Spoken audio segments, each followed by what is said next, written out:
তোমালোকৰ হৃদয় ব্যাকুল নহওক ঈশ্বৰত বিশ্বাস কৰা আৰু মোতো বিশ্বাস কৰা মোৰ পিতৃৰ ঘৰত অনেক থকা ঠাই আছে নোহোৱা হলে তোমালোকক কলোহেঁতেন কিয়নো মই তোমালোকলৈ ঠাই যুগুত কৰিবলৈ যাওঁ আৰু মই তোমালোকলৈ যদি ঠাই যুগুত কৰোঁগৈ তেন্তে মই যি ঠাইত থাকো তোমালোকো সেই ঠাইতে যেন থাকিবলৈ পাবা এই নিমিত্তে মই আকৌ আহি তোমালোকক মোৰ ওচৰলৈ লৈ যাম মই যি ঠাইলৈ যাওঁ তোমালোকে তাৰ বাট জানা হে প্ৰভু আপুনি কলৈ যায় তাকে আমি নাজানো তেন্তে বাটনো কেনেকৈ জানো যীশুৱে তেওঁক ক'লে মই বাট আৰু সত্য আৰু জীৱন মোৰ যোগেদি নগলে পিতৃৰ ওচৰলৈ কোনো নাযায় তোমালোকে মোক জনা হলে মোৰ পিতৃকো জানিলাহেঁতেন এতিয়াৰে পৰা তোমালোকে তেওঁক জানিছা আৰু দেখিছাও ফিলিপে তেওঁক ক'লে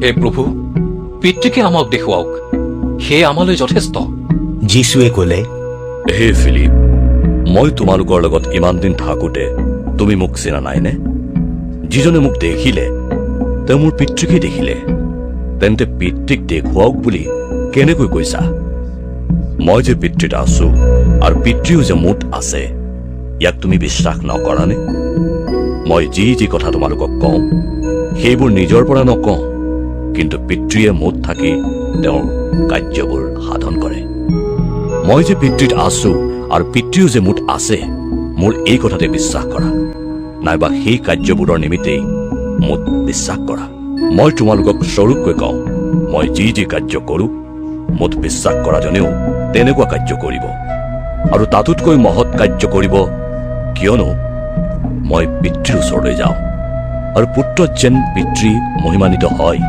এই নিমিত্তে মোৰ নামেৰে যিহকে খুজিবা মই তাকেই সিদ্ধ কৰিম তোমালোকে মোৰ নামেৰে যদি মোক কিবা খুজিবা তেন্তে তাক মই সিদ্ধ কৰিম তোমালোকে যদি মোক প্ৰেম কৰা তেন্তে মোৰ আজ্ঞাবোৰ পালন কৰিবা আৰু মই পিতৃৰ আগত নিবেদন কৰিম তাতে তোমালোকে সৈতে থাকিবলৈ তেওঁ আন এজন সহায়কৰ্তা অৰ্থাৎ সত্য আত্মা তোমালোকক দিব জগতে তেওঁক গ্ৰহণ কৰিব নোৱাৰে কিয়নো জগতে তেওঁক নেদেখে আৰু নাজানেও তোমালোকে হলে তেওঁক জানা কিয়নো তেওঁ তোমালোকে সৈতে নিবাস কৰে আৰু তোমালোকৰ অন্তৰত থাকিব মই তোমালোকক অনাথকৈ এৰি নাযাওঁ তোমালোকৰ ওচৰলৈ আহিম অলপ কালৰ পাছত জগতে মোক আৰু দেখিবলৈ নাপায় কিন্তু তোমালোকে হলে মোক দেখা পাবা কাৰণ মই জীওঁ আৰু তোমালোকে জীয়াই থাকিবা মই যে পিতৃত আছো তোমালোকো যে মোত আছা মই যে তোমালোকত আছো ইয়াক সেইদিনা জানিবা যিজনে মোৰ আজ্ঞা পাই পালন কৰে সেইজনে মোক প্ৰেম কৰে আৰু যিজনে মোক প্ৰেম কৰে সেইজন মোৰ পিতৃৰ প্ৰেমৰ পাত্ৰ হ'ব আৰু মই সেইজনক প্ৰেম কৰি তেওঁৰ আগত নিজকে প্ৰকাশ কৰিম তেতিয়া ইস্কৰিটিয়া নহয় আন যিহুদাই তেওঁক ক'লে হে প্ৰভু কিনো হ'ল যে আপুনি জগতৰ আগত প্ৰকাশিত নহৈ আমাৰ আগত নিজকে প্ৰকাশ কৰিব যীশুৱে উত্তৰ দি তেওঁক ক'লে কোনোৱে যদি মোক প্ৰেম কৰে তেন্তে মোৰ বাক্য পালন কৰিব মোৰ পিতৃয়ে তেওঁক প্ৰেম কৰিব আৰু আমি তেওঁৰ ওচৰলৈ আহি তেওঁৰে সৈতে নিবাস কৰিম যিজনে মোক প্ৰেম নকৰে সেইজনে মোৰ বাক্যও পালন নকৰে আৰু এই যি বাক্য তোমালোকে শুনিবলৈ পাইছা সি মোৰ নহয় কিন্তু মোক পঠোৱা পিতৃৰহে মই তোমালোকৰ লগত থাকোঁতেই এইবোৰ কথা তোমালোকক ক'লো কিন্তু পিতৃয়ে মোৰ নামেৰে যিজনক পঠাব সেই সহায়কৰ্তা অৰ্থাৎ পবিত্ৰ আত্মাই তোমালোকক সকলো কথা শিকাই মই কোৱা আটাই কথা তোমালোকক সোঁৱৰাব মই তোমালোকলৈ শান্তি এৰি যাওঁ মোৰ শান্তি তোমালোকক দিওঁ জগতে যেনেকৈ দিয়ে মই তেনেকৈ নিদিওঁ তোমালোকৰ হৃদয় ব্যাকুল নহওক আৰু ভয়াতুৰো নহওক মই গৈ তোমালোকৰ ওচৰলৈ যে আহিম মই কোৱা এই কথা তোমালোকে শুনিলা মোক প্ৰেম কৰা হলে মই যে পিতৃৰ ওচৰলৈ যাওঁ ইয়াৰ কাৰণে তোমালোকে আনন্দ কৰিলাহেঁতেন কিয়নো পিতৃ মোতকৈ মহান আৰু এইবোৰ ঘটা কালতেই তোমালোকে যেন বিশ্বাস কৰা এই নিমিত্তে ঘটাৰ আগে মই এতিয়াই তোমালোকক ক'লো তোমালোকে সৈতে মই অধিক কথা আৰু নহওঁ কিয়নো জগতৰ অধিপতি আহিছে আৰু মোক তাৰ একো নাই কিন্তু মই যে পিতৃক প্ৰেম কৰোঁ আৰু পিতৃয়ে মোক আজ্ঞা দিয়াৰ দৰে যে কৰ্ম কৰোঁ ইয়াকে জগতে জানিবলৈ উঠা ইয়াৰ পৰা যাওঁ হওক মই প্ৰকৃত দ্ৰাক্ষালতা মোৰ পিতৃ খেতিয়ক মোৰ যি যি ডালত গুটি নধৰে তেওঁ সেইবোৰ গুচাই পেলায় আৰু যি যি ডালত গুটি ধৰে সেইবোৰত আৰু অধিক গুটি ধৰিবলৈ পৰিষ্কাৰ কৰি দিয়ে। মই তোমালোকক কোৱা বাক্যৰ গুণে তোমালোক এতিয়া পৰিষ্কৃত হৈছা। তোমালোক মোত থাকা, ময়ো তোমালোকত থাকিম। দ্ৰাক্ষালতাত লাগি নাথাকিলে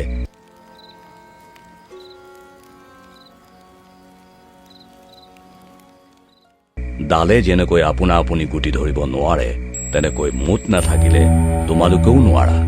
মই দ্ৰাক্ষালতা, তোমালোক ডাল। I am the vine, and you are the branch. যিজন মোত থাকে আৰু মই যিজনত থাকো সেইজন বহু ফলৱান হয়, কিয়নো মোৰ বাহিৰে তোমালোকে একো কৰিব নোৱাৰা।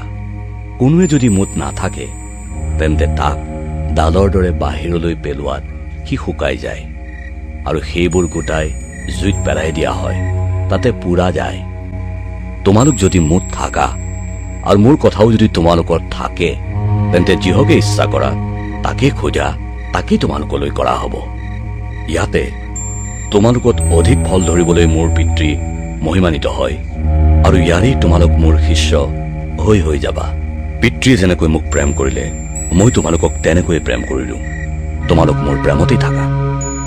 যদি মোৰ আজ্ঞা পালন কৰা, তেন্তে মই যেনেকৈ পিতৃৰ আজ্ঞা পালন কৰি তেওঁৰ প্ৰেমত থাকো, তোমালোকো তেনেকৈ মোৰ প্ৰেমতে থাকিবা। মোৰ আনন্দ তোমালোকত যেন থাকে আৰু তোমালোকৰ আনন্দ যেন সম্পূৰ্ণ হয়, এই নিমিত্তে তোমালোকক এইবোৰ কথা কলো। মই যেনেকৈ তোমালোকক প্ৰেম কৰিলো, তেনেকৈ তোমালোকেও পৰস্পৰে প্ৰেম কৰিবা। এই মোৰ আজ্ঞা। বন্ধুবিলাকৰ নিমিত্তে নিজৰ প্ৰাণ দিয়াতকৈ অধিকতৰ প্ৰেম কাৰো নাই। তোমালোকক মই যি যি আজ্ঞা দিওঁ সেইবোৰ যদি পালন কৰা, তেন্তে তোমালোক মোৰ বন্ধু। এতিয়াৰে পৰা মই তোমালোকক দাস নবোলো, কিয়নো প্ৰভুৱে যি কৰে দাসে তাক নাজানে। কিন্তু মই তোমালোকক বন্ধু বুলিলো, কিয়নো মোৰ পিতৃৰ পৰা যি যি শুনিলো সেই সকলো তোমালোকক জনালো।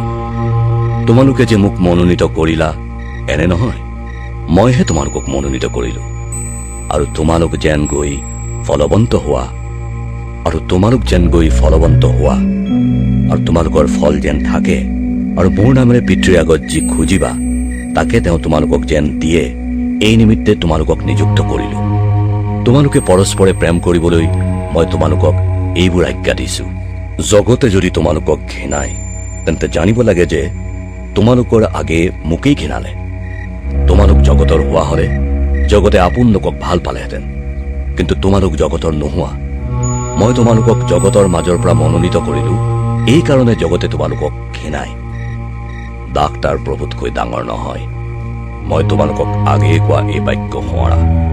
তেওঁবিলাকে যদি মোকেই তাৰণা কৰিলে, তেন্তে তোমালোককো তাৰণা কৰিব। মোৰ বাক্য যদি পালন কৰিলে, তেন্তে তোমালোকৰ বাক্যও পালন কৰিব।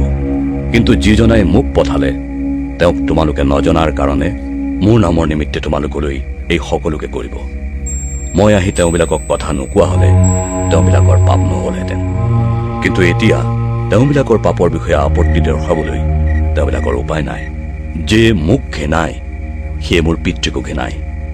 আন কোনোৱে যেনে কৰ্ম কৰা নাই, মই তেওঁবিলাকৰ মাজত তেনে কৰ্ম নকৰা হলে তেওঁবিলাকৰ পাপ নহলহেঁতেন। কিন্তু এতিয়া মোক আৰু মোৰ পিতৃকো তেওঁবিলাকে দেখিলে আৰু ঘৃণালেও, কিন্তু তেওঁবিলাকে অকাৰণতে মোক ঘৃণালে। এই যি বচন তেওঁবিলাকৰ বিধান শাস্ত্ৰত লিখা আছে, সেয়ে সিদ্ধ হবলৈ এনে হল। কিন্তু যেতিয়া সেই সহায়কৰ্তা আহিব, অৰ্থাৎ পিতৃৰ পৰা ওলোৱা যি সত্যৰ আত্মা পিতৃৰ ওচৰৰ পৰা মই তোমালোকলৈ পঠাম, তেওঁ মোৰ বিষয়ে সাক্ষ্য দিব। আৰু তোমালোক আদিৰে পৰা মোৰ লগত থকাৰ কাৰণে তোমালোকেও সাক্ষ্য দিছা। তোমালোকৰ যেন বিঘিনি নহয়, এই নিমিত্তে তোমালোকক এইবোৰ কথা কলো। মানুহবিলাকে নামঘৰৰ পৰা তোমালোকক বাহিৰ কৰিব, আৰু যি কালত তোমালোকক বধ কৰোতা প্ৰতিজনে ঈশ্বৰৰ সেৱা কৰিছো বুলি ভাবিব, এনে কাল আহিছে। তেওঁবিলাকে পিতৃক আৰু মোকো নজনাৰ কাৰণেই এইবোৰ কৰ্ম কৰিব। কিন্তু যেতিয়া তেনে কাল আহিব, মই যে তোমালোকক কৈছিলো, ইয়াকে আৰু কোৱা কথাকো যেন তেতিয়া সোঁৱৰিবা, এই নিমিত্তে মই এইবোৰ কথা তোমালোকক কলো। মই তোমালোকৰ লগত থকাৰ কাৰণে এইবোৰ কথা আদিৰে পৰা কোৱা নাই। কিন্তু এতিয়া মই পঠোৱাজনৰ ওচৰলৈ যাওঁ। তথাপি তুমি কলৈ যোৱা বুলি তোমালোকৰ কোনেও মোক নুসুধে। কিন্তু মই তোমালোকক এইবোৰ কথা কোৱাৰ কাৰণে তোমালোকৰ হৃদয় শোকেৰে পূৰ হৈছে। তথাপি মই তোমালোকক সত্য কথা কওঁ যে মই যোৱাই তোমালোকৰ হিতহে, কিয়নো মই নগ'লে তোমালোকলৈ সেই সহায়কৰ্তা নাহিব, কিন্তু মই গ'লে তোমালোকলৈ তেওঁক পঠাই দিম। তেওঁ আহি পাপৰ বিষয়ে, ধাৰ্মিকতাৰ বিষয়ে আৰু সুধবিচাৰৰ বিষয়ে জগতক দোষৰ প্ৰমাণ দিব। পাপৰ বিষয়ে, কিয়নো তেওঁবিলাকে মোত বিশ্বাস নকৰে। ধাৰ্মিকতাৰ বিষয়ে, কিয়নো মই পিতৃৰ ওচৰলৈ যাওঁ আৰু তোমালোকে মোক আৰু দেখিবলৈ নাপাবা। আৰু সুধবিচাৰৰ বিষয়ে, কিয়নো এই জগতৰ অধিপতিৰ সুধবিচাৰ কৰা হ'ল। তোমালোকক ক'বলৈ মোৰ আৰু অনেক কথা আছে, কিন্তু সেই কথা এতিয়া সহিব নোৱাৰা। কিন্তু সেই সত্যৰ আত্মা যেতিয়া আহিব, তেতিয়া তেওঁ আটাই সত্যলৈ তোমালোকক পথ দেখুৱাই নিব। কিয়নো তেওঁ নিজৰ পৰা নকৰে, কিন্তু যিহকে শুনিব তাকে ক'ব আৰু তোমালোকক ভৱিষ্যত কথা জনাব। তেওঁ মোক মহিমান্বিত কৰিব, কিয়নো মোৰ যি আছে তেওঁ তাৰ পৰা লৈ তোমালোকক জনাব। পিতৃৰ যি আছে সেই সকলো মোৰ। এই হেতুকে মই ক'লো, মোৰ যি আছে তেওঁ তাৰ পৰা লৈ তোমালোকক জনাব। কিছুকালৰ পাছত তোমালোকে মোক আৰু দেখিবলৈ নোপোৱা, কিন্তু আকৌ কিছুকালৰ পাছত মোক দেখিবলৈ পাবা। ইয়াতে তেওঁৰ শিষ্যবিলাকৰ কোনো কোনোৱে পৰস্পৰে কোৱাকুই কৰি ক'লে, কিছুকালৰ পাছত মোক আৰু দেখিবলৈ নোপোৱা, কিন্তু আকৌ কিছুকালৰ পাছত মোক দেখিবলৈ পাবা। আৰু কিয়নো মই পিতৃৰ ওচৰলৈ যাওঁ, এইটোনো কি কথা তেওঁ আমাক কৈছে? এতেকে তেওঁলোকে ক'লে, কিছুকাল এইটোনো কি কথা কৈছে? তেওঁ কি কৈছে আমি নুবুজো। যীশুৱে জানিলে যে শিষ্যসকলে তেওঁক প্ৰশ্ন সুধিব খুজিছে। সেইবাবে তেওঁ তেওঁলোকক ক'লে, কিছুকালৰ পাছত মোক আৰু দেখিবলৈ নোপোৱা, কিন্তু আকৌ কিছুকালৰ পাছত মোক দেখিবলৈ পাবা। এই যি কথা মই ক'লো, ইয়াৰ অৰ্থ তোমালোকে ইজনে সিজনক বিচাৰিছানে? মই তোমালোকক অতি স্বৰূপকৈ কওঁ, তোমালোকে ক্ৰন্দন আৰু বিলাপ কৰিবা, কিন্তু জগতে আনন্দ কৰিব। তোমালোকে শোক কৰিবা, কিন্তু পাছত তোমালোকৰ সেই শোক আনন্দ হৈ যাব। প্ৰসৱৰ সময় উপস্থিত হোৱাত তিৰোতাই প্ৰসৱৰ বেদনাত দুখ পায়, কিন্তু ল'ৰাটি উপজিলেই জগতত মানুহ এটা জন্ম হোৱাৰ আনন্দৰে আনন্দিত হোৱাত সেই ক্লেশ তেওঁৰ মনত নাথাকে। সেইদৰে তোমালোকৰো এতিয়া সুখ আছে, কিন্তু মই আকৌ তোমালোকক দেখিবলৈ পাম। তাতে তোমালোকৰ হৃদয় আনন্দিত হ'ব, আৰু তোমালোকৰ সেই আনন্দ কোনেও তোমালোকৰ পৰা কাঢ়ি নিনিয়ে। সেইদিনা মোক একো কথা নুসুধিবা। মই তোমালোকক অতি স্বৰূপকৈ কওঁ, পিতৃৰ আগত যদি কিবা খোজো, তেন্তে তেওঁ মোৰ নামেৰে তোমালোকক তাক দিব। এতিয়ালৈকে মোৰ নামেৰে তোমালোকে একো খোজা নাই। তোমালোকৰ আনন্দ যেন সম্পূৰ্ণ হয়, এইকাৰণেহে খোজা। তেহে পাবা। এইবোৰ কথা উপমাৰেহে মই তোমালোকক ক'লো। যি সময়ত উপমাৰে আৰু নকৈ প্ৰকাশকৈ পিতৃৰ কথা জনাম, এনে সময় আহিছে। সেইদিনাই মোৰ নামেৰে খুজিবা, আৰু মই তোমালোকৰ নিমিত্তে পিতৃক নিবেদন কৰিম, এনেকৈ নকওঁ। কিন্তু পিতৃয়ে নিজেই তোমালোকক প্ৰীতি কৰে, কাৰণ তোমালোকে মোক প্ৰীতি কৰিলা, আৰু মই যে পিতৃৰ পৰা আহিছো ইয়াকে বিশ্বাস কৰিলা। পিতৃৰ ওচৰৰ পৰা মই জগতলৈ আহিলো, আকৌ জগতক এৰি পিতৃৰ ওচৰলৈ যাওঁ। তেতিয়া তেওঁৰ শিষ্যবিলাকে ক'লে, চাওক, আপুনি এতিয়া উপমাৰে নকৈ প্ৰকাশকৈ কৈছে। আপুনি সৰ্বজান, আৰু কোনেও আপোনাক সুধিবৰ প্ৰয়োজন নাই। ইয়াক আমি এতিয়া জানিছো। ইয়াৰেই আপুনি যে ঈশ্বৰৰ পৰা আহিছে তাক আমি বিশ্বাস কৰিছো। যীশুৱে তেওঁলোকক উত্তৰ দিলে, এতিয়া বিশ্বাস কৰিছানে? চোৱা, যি সময়ত তোমালোকে নিজ নিজ ঠাইলৈ গোট গোট হৈ মোক অকলশৰীয়াকৈ এৰি যাবা, এনে সময় আহি পালেহি। তথাপি মই অকলশৰীয়া নহওঁ, কিয়নো পিতৃ মোৰ লগত আছে। তোমালোকে মোত যেন শান্তি পোৱা, এইকাৰণে এইবোৰ কথা তোমালোকক ক'লো। জগতত তোমালোকৰ ক্লেশ আছে, কিন্তু নিৰ্ভয় হোৱা, মই জগতক জয় কৰিলো।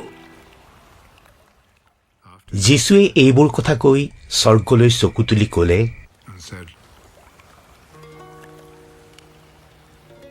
হে পিতৃ, সময় আহিল। তুমি পুত্ৰক যি সকলো দিলা, সেই সকলোকে পুত্ৰই অনন্ত জীৱন দিবলৈ তুমি মৰ্ত্য মাতৃৰ ওপৰত তেওঁক যেনেকৈ ক্ষমতা দিলা, পুত্ৰই তোমাক মহিমান্বিত কৰিবলৈ তেনেকৈ মহিমান্বিতও কৰা। আৰু একমাত্ৰ সত্য ঈশ্বৰ যি তুমি, তোমাক আৰু তুমি পঠোৱা যীশুখ্ৰীষ্টক জনা এই অনন্ত জীৱন। তুমি মোক যি কৰ্ম কৰিবলৈ দিছিলা মই তাক সিদ্ধ কৰি পৃথিৱীত তোমাক মহিমান্বিত কৰিলোঁ। হে পিতৃ, জগত হোৱাৰ আগেয়ে তোমাৰ সৈতে থাকোঁতে মোৰ যি মহিমা আছিল সেই মহিমাৰে এতিয়া তোমাৰে সৈতে মোক মহিমান্বিত কৰা। তুমি এই জগতৰ মাজৰ পৰা যিবিলাক মানুহক মোক দিলা সেইবিলাকৰ আগত মই তোমাৰ নাম প্ৰকাশ কৰিলোঁ। তেওঁবিলাক তোমাৰেই আছিল। তুমি তেওঁবিলাকক মোক দিলা আৰু তেওঁবিলাকে তোমাৰ বাক্য পালন কৰিলে। আৰু তুমি মোক যি যি দিছিলা সেই সকলোৱে যে তোমাৰ পৰা হয় তেওঁবিলাকে তাক এতিয়া জানিছে, কিয়নো তুমি যি যি বচন মোক দিলা সেই বচন মই তেওঁবিলাকক দিলোঁ আৰু তেওঁবিলাকে সেই সকলোকে গ্ৰহণো কৰিলে। আৰু মই যে তোমাৰ পৰা আহিলোঁ ইয়াকো তেওঁবিলাকে নিশ্চয়কৈ জানিলে, আৰু তুমি যে মোক পঠালা তাকো বিশ্বাস কৰিলে। মই তেওঁবিলাকৰ নিমিত্তে নিবেদন কৰিছোঁ, জগতৰ নিমিত্তে নিবেদন কৰিছোঁ এনে নহয়, মই যিবিলাকক মোক দিলা তেওঁবিলাকৰ নিমিত্তেহে কৰিছোঁ, কিয়নো তেওঁবিলাক তোমাৰেই। আৰু যি যি মোৰ সেই সকলোৱেই তোমাৰ, আৰু যি যি তোমাৰ সেই সকলোৱেই মোৰ। আৰু মই তেওঁবিলাকত মহিমান্বিত হৈছোঁ। মই এই জগতত আৰু নাথাকোঁ। এইবিলাক হ'লে এই জগতত থাকিল আৰু মই তোমাৰ ওচৰলৈ যাওঁ। হে পবিত্ৰ পিতৃ, আমি যেনেকৈ এক হৈ আছোঁ তেওঁবিলাকো তেনেকৈ যেন এক হ'ব। এই নিমিত্তে তুমি যি নাম মোক দিলা তোমাৰ সেই নামত তেওঁবিলাকক ৰাখা। মই তেওঁবিলাকৰ লগত থকা কালত তুমি যি নাম মোক দিলা তোমাৰ সেই নামত মই তেওঁবিলাকক ৰাখিলোঁ আৰু তেওঁবিলাকক পহৰা দিলোঁ। তাতেই তেওঁবিলাকৰ এজনো বিনষ্ট নহ'ল। শাস্ত্ৰীয় বচন সিদ্ধ হ'বলৈ অকল বিনাশৰ পুত্ৰহে বিনষ্ট হ'ল। কিন্তু মই এতিয়া তোমাৰ ওচৰলৈ যাওঁ আৰু মোৰ আনন্দ যেন তেওঁবিলাকত সিদ্ধ হয়। এইকাৰণে জগতত থাকোঁতেই এইবোৰ কথা কৈছোঁ। মই তোমাৰ বাক্য তেওঁবিলাকক দিলোঁ, আৰু মই যেনেকৈ জগতৰ নহওঁ তেওঁবিলাকো তেনেকৈ জগতৰ নোহোৱাত জগতে তেওঁবিলাকক ঘৃণালে। মই নিবেদন নকৰোঁ যে তুমি তেওঁবিলাকক জগতৰ পৰা নিয়া, কিন্তু তেওঁবিলাকৰ পাপ আত্মাৰ পৰা ৰাখা। মই যেনেকৈ জগতৰ নহওঁ তেওঁবিলাকো তেনেকৈ জগতৰ নহয়। সত্যতাত তেওঁবিলাকক পবিত্ৰ কৰা। তোমাৰ বাক্যই সত্য। তুমি যেনেকৈ মোক জগতলৈ পঠালা মই তেনেকৈ তেওঁবিলাকক জগতলৈ পঠালোঁ, আৰু তেওঁবিলাককো যেন সত্যতাত পবিত্ৰ কৰা হয়। এই আশয়েৰে তেওঁবিলাকৰ নিমিত্তে মই নিজকে পবিত্ৰ কৰোঁ। কেৱল এওঁবিলাকৰ নিমিত্তে মই নিবেদন কৰোঁ এনে নহয়, কিন্তু এওঁবিলাকৰ বাক্যৰ দ্বাৰাই মোক বিশ্বাস কৰা সকলোবিলাকৰ নিমিত্তেও নিবেদন কৰোঁ, যেন তেওঁবিলাক সকলো এক হয়। হে পিতৃ, তুমি যে মোক পঠালা ইয়াক জগতে বিশ্বাস কৰিবলৈ তুমি যেনেকৈ মোক আৰু মই যেনেকৈ তোমাক তেওঁবিলাকো তেনেকৈ যেন আমাত হয়। আৰু তুমি যে মোক পঠালা আৰু মোক যেনেকৈ প্ৰেম কৰিলা তেওঁবিলাককো যে তেনেকৈ প্ৰেম কৰিলা, ইয়াকে জগতে জানিবলৈ আমি যেনেকৈ এক তেওঁবিলাককো তেনেকৈ যেন এক হয়। মই তেওঁবিলাকত আৰু তুমি মোত থকা তেওঁবিলাক যেন সম্পূৰ্ণকৈ এক হয়। এই নিমিত্তে তুমি মোক যি মহিমা দিলা সেই মহিমা ময়ো তেওঁবিলাকক দিলোঁ। হে পিতৃ, জগত স্থাপন কৰাৰ আগেয়ে তুমি মোক প্ৰেম কৰাৰ কাৰণে যি মহিমা মোক দিলা, মোৰ সেই মহিমা তুমি মোক দিয়া মানুহবিলাকে দেখা পাবলৈ মই থকা ঠাইত মোৰ লগত তেওঁবিলাক যেন থাকে, এই মোৰ বাঞ্ছা। হে ধৰ্মময় পিতৃ, জগতে তোমাক নাজানিলে কিন্তু মই তোমাক জানিলোঁ, আৰু তুমি যে মোক পঠালা তাক তেওঁবিলাকে জানিলে। আৰু তুমি মোক যি প্ৰেমেৰে প্ৰেম কৰিলা সেই যেন তেওঁবিলাকত থাকে আৰু ময়ো যেন তেওঁবিলাকত থাকোঁ। এই নিমিত্তে মই তোমাৰ নাম তেওঁবিলাকক জনালোঁ আৰু জনাম।